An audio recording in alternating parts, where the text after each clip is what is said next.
దేవా, యేసు ప్రభు నామమున మీకు వందనాలు చెల్లిస్తూ ఉన్నాం తండ్రి. మీకు 9వ సంవత్సరం బర్త్డే ప్రభావం వచ్చిన కార్యక్రమం బట్టి స్తోత్రాలు.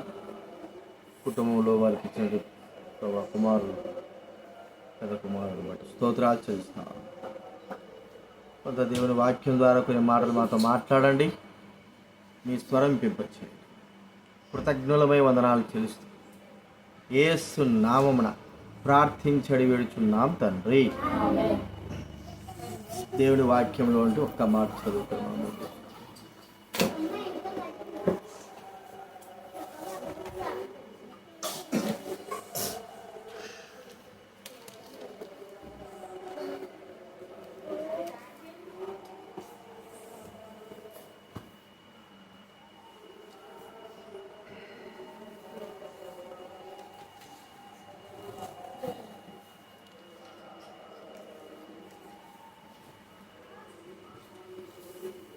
మొదటి రాజుల గ్రంథం 2వ అధ్యాయం.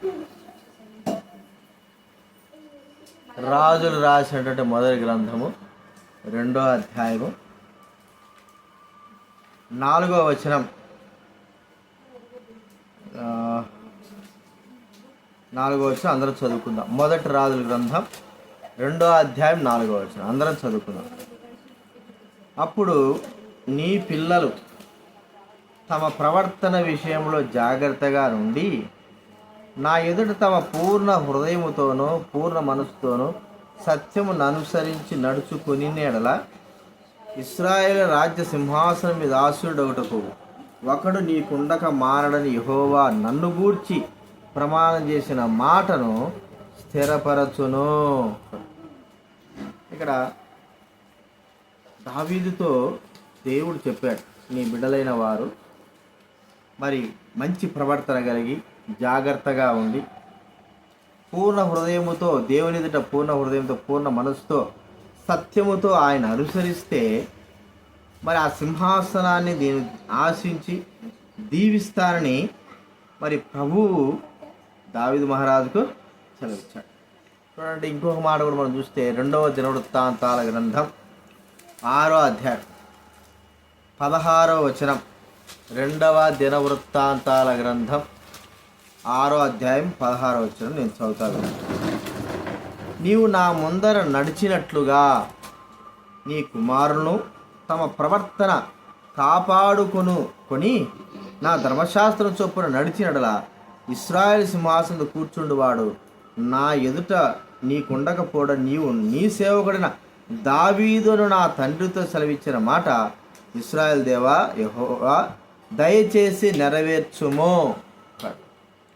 మనము మన పిల్లలైన వారు ఆశ్రయింపబడి దీవింపబడాలంటే దేవుని ఎదుట వారి ప్రవర్తన జాగ్రత్తగా ఉండాలా. వారు మరి సత్యమును అనుసరించి పూర్ణ మనసుతో పూర్ణ ఆత్మతో పూర్ణ హృదయముతో ప్రభువును సేవించాలి. అప్పుడు ఒకవేళ మనము అలాగ ఉండి మన పిల్లలు అలాగ ఉన్నప్పుడు దేవుడు మనల్ని మన కుటుంబాన్ని దేవుడు ఏం చేస్తాడు, ఆశ్రయించి దీవిస్తాడు. మనం అలాగ లేకపోతే మన కుటుంబాలని ఆయన ఆశ్రయించడు. కాబట్టి పిల్లలకి దేవునికి ఆశీర్వాదాలు బోధించాలా, దేవుని యొక్క మాటలను బోధించాలా. చిన్న వయసులో వారిని మనము మరి పట్టినట్టుగా కాదు, ఖచ్చితంగా దేవుని మాటలు మనం బోధించాలి. కాబట్టి దేవుని మాటలు వారికి బోధించినప్పుడు వాళ్ళు దాన్ని తొలగిపోకుండా దేవుడు వారిని వాడుకుంటాడు. దేవుని పని కొరకై మనం వారిని పెంచినప్పుడు దేవుడు తన పని కొరకై దేవుడు వారిని ఖచ్చితంగా నడిపిస్తాడు. మనం చూస్తే మోషే తల్లి ఏం చేసింది, నా కొరకై పెంచమని మరి ఆ యొక్క ఐగుప్తు రాణి సెలవిస్తే ఆమె ఏం చేసింది, దేవుని కొరకై పెంచింది. మోషే తల్లి దేవుని కొరకై పెంచినప్పుడు మరి మోషే 40 సంవత్సరాల తర్వాత 80 సంవత్సరాల తర్వాత దేవుని కొరకై పెంచేట మోషే దేవుని సేవకుడుగా తాను తయారయ్యాడు. దేవుని మాటలు విన్నాడు. సమూయేలు చూస్తే చిన్న వయసు నుంచి తల్లి పెంచిన పెంపకం ద్వారా దేవుని కొరకై పెంచినటువంటి విధానం బట్టి ఆమె మరి సమూయేలు కూడా గొప్ప దైవజనుడుగా తీర్చబడ్డాడు. ఆశీర్వాదాలు ఎప్పుడైతే మనమే కానీ మన పిల్లలే కానీ దేవుని వాక్యాన్ని దేవుని మాటల్ని పూర్ణ హృదయంతో పూర్ణాత్మతో మనం ఎప్పుడైతే అనుసరిస్తామో అప్పుడు మనల్ని దీవించినట్టుగా మన పిల్లలు కూడా ఏం చేస్తాడు? ఆయన దీవించి ఆశీర్వదిస్తాడు. మనం దీవెనకు కారకులైతే మన పిల్లలు కూడా దీవెనకు కారకులు అవుతారు. మనము మరి శిక్షకు కారకులైతే మన పిల్లలు కూడా శిక్షకు కారకులు అవుతారు.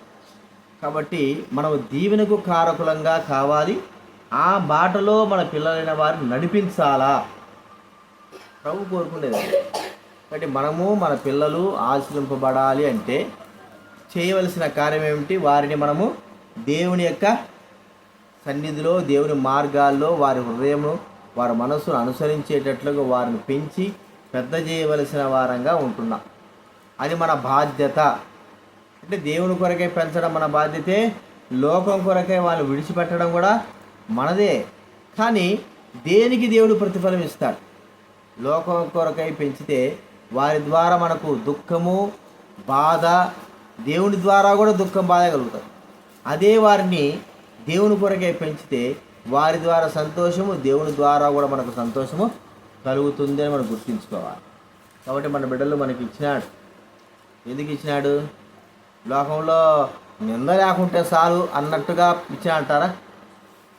లోకంలో నింద లేకుండా ఉంటే చాలని కాదు. కొంతమంది ఏమంటారు? అసలు పిల్లలు లేకుంటే బాగుండు కదా అంటారు. మంచిదే, కానీ కొంతమంది పిల్లలు కావాలంటారు.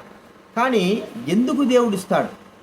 ఎంతమందికి ఇవ్వలేదు? ఎంతమంది పిల్లలు వారు దేవుని సందులో మరి బాత్రూమ్ దేవుని సందులో వాళ్ళు మరి ఎంతమంది మరి పిల్లలు లేకుండా ఉంటున్నారు. మనందరం గుర్తిస్తూ ఉంటే మనం జ్ఞాపకం చేసుకోవాల్సింది ఏంటంటే, మనము మన పిల్లలైన వారిని మనం అలాగా దేవుని కొరకే మనము పెంచాలా. ఇప్పుడు దేవుడు మన పిల్లలకు దేవుని ఆశీర్వాదం కావాలన్నా, లోక ఆశీర్వాదం కావాలన్నా, లోకస్తులైన వారు పిల్లల్ని ఎలా పెంచుతారంటే మంచిగా ఉన్నత స్థితిలో బాగా చదివించుకుంటారు, మంచి మర్యాద నేర్పుతారు, మంచి ఒక రకమైన భక్తి నేర్పుతారు. వారు చదువుకోవడానికి మంచిగా చేస్తారు. అంటే లోక సంబంధంగా అన్నీ చేస్తారు, కానీ దేవుని సంబంధంగా వారికి ఏమి కూడా దొరకదు. కానీ ఒకవేళ లోక సంబంధం మనం ఏం చేయకపోయినా పర్వాలేదు, కానీ దేవుని సంబంధంగా వారిని మనం ఏం చేయాలంటే పెంచి వారు భవిష్యత్తులో ఆశ్రయింపబడతారు, దీవింపబడతారు. అది దేవుడు మన నుంచి కోరుకున్నాడు. కాబట్టి మనం విడిచిపెట్టామనుకో, పిల్లల్ని విడిచిపెట్టేసామనుకో, దేవుడు కూడా మన పిల్లల్ని ఏం చేస్తాడు? విడిచిపెడతాడు. అంటే ఆ విడిచిపెట్టేటువంటి స్థితిలోకి మన పిల్లలు వెళ్ళిపోతే ఆయన కూడా విడిచిపెట్టే స్థితిలోకి వస్తాడు.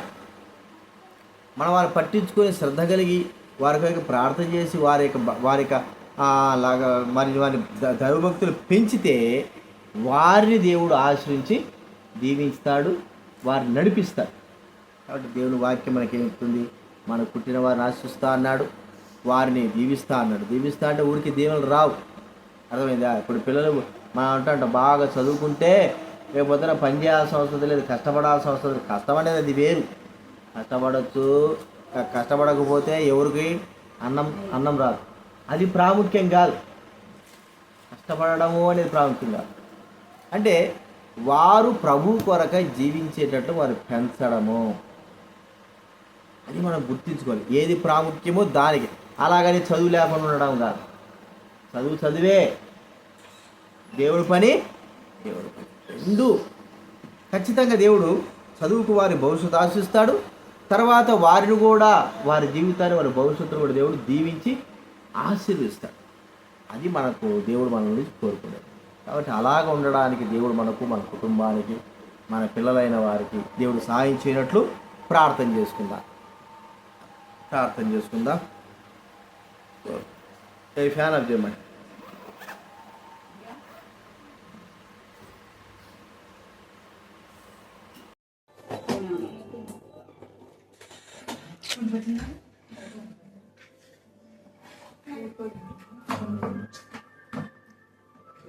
మళ్ళా వాళ్ళు ఇంటికి పోవాలి. తిరా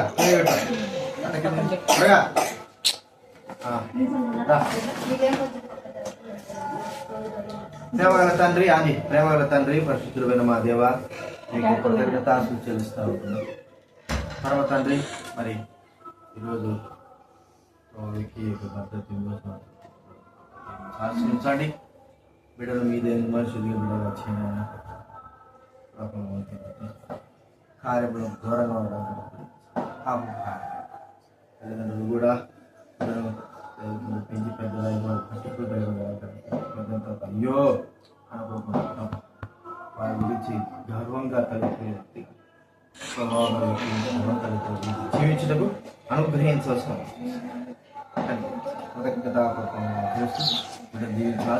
మనం చేస్తాం. ఏస్తున్నాం ప్రార్థించుకుంటున్నాం తండ్రి. రామ మీరు వాడితే కూడా చూడండి. పెడతాలే రా ఇట్రా కనపడతారా అట్రా నువ్వు రా గుడిగా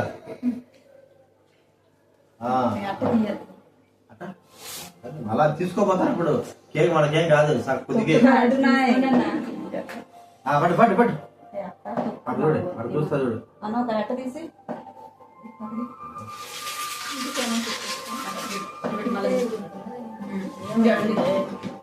అట్టగాలు తిప్పాలేమో రాజా.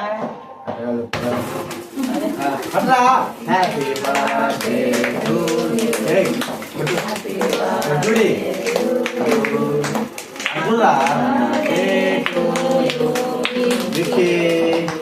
Happy birthday to you wiki.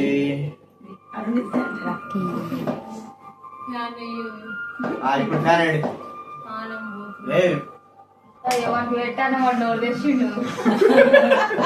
ఈ ఫోటో కోసం అని ఏం ఒకటే రెండు కొట్టే తక్కువ రా నాకు వాడికి తక్కువ పెట్టి నేను ఎక్కువ పెట్టి అక్క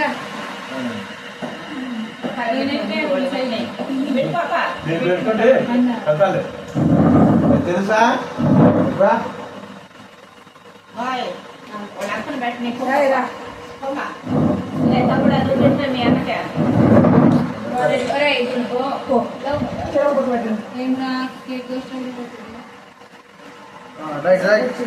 కొంచెం నేను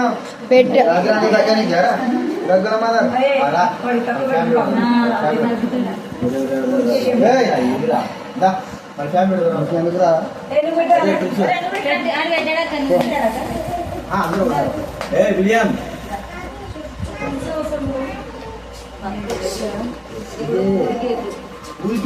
అందుకే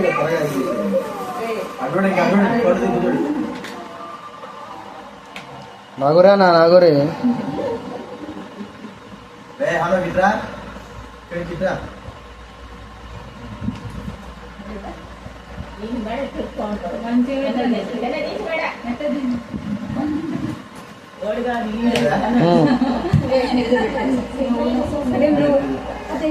ఒక్కసారి పిల్లలందరూ రండి తర్వాత పెద్దలు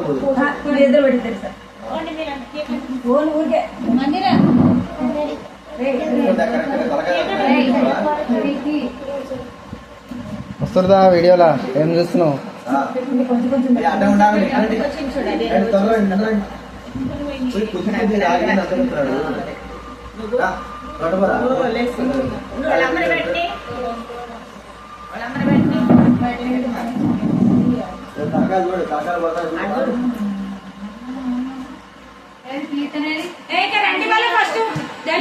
ఏ చిన్నారే ఉన్నావా?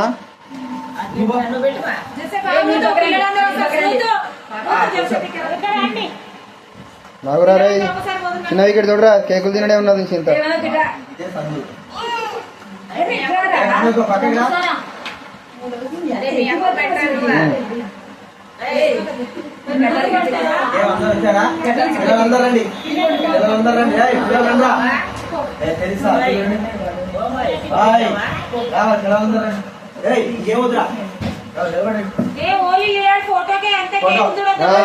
కేక్ ఓవల్ ముట్టుకోవద్దు చెప్తున్నా.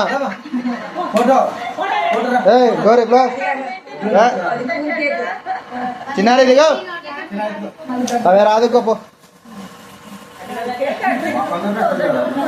చూడు. హ్యాపీ బర్త్డే ఇక్కాను అందరు ఇట్లా పెట్టండి. Happy birthday.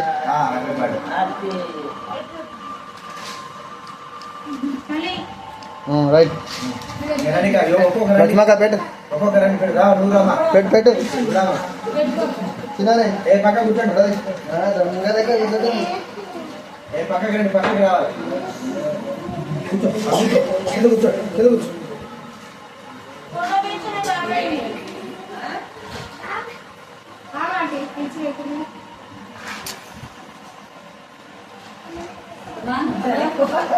పక్క పడతా పడతా వాడు కూడా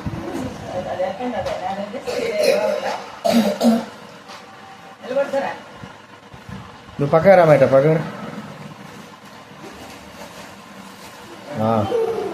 ఇంకరా నువ్వు పెట్టు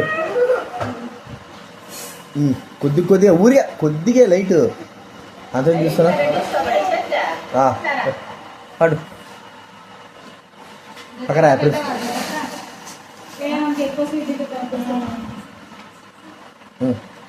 ఇంకది పోండికా పోండి జ్యోతగా పోరా పో లక్ష్మి నువ్వు అన్న పో లక్ష్మి లేక ఊరికే పోయి కూర్చుని పోడికాయకి లేదు పైకి లే నువ్వు పో లక్ష్మి పోమా నువ్వు వాళ్ళు పోరండి పో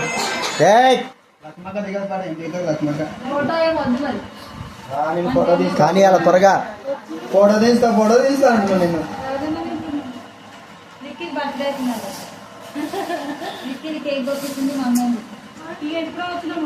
ఫోటో తీస్తాం అంటున్నాం లక్ష్మక్క గుండుగా కూర్చో చూడాలా చూడు మాయ్ అక్కడ ఉంటారా చూస్తారు ఏక మీరు కట్టరా సరే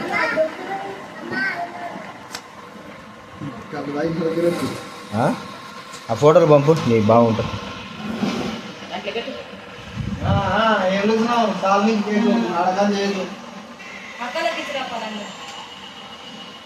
సునీతగా నువ్వు పెట్టవా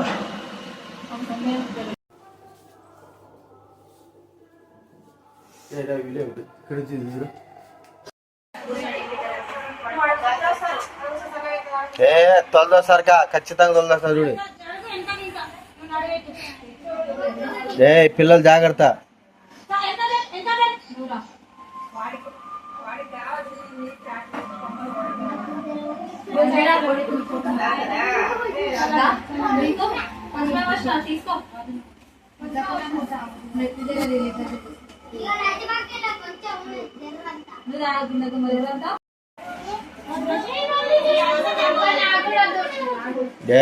పడతాను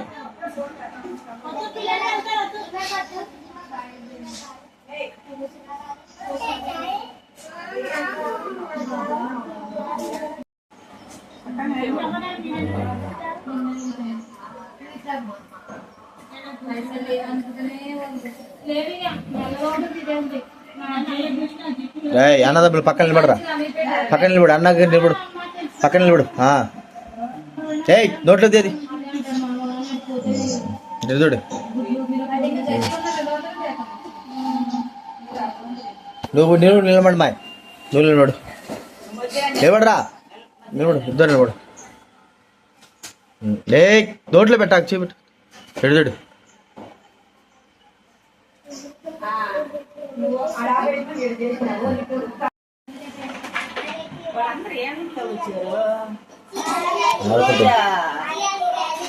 ఫ్యామిలీ అంతాను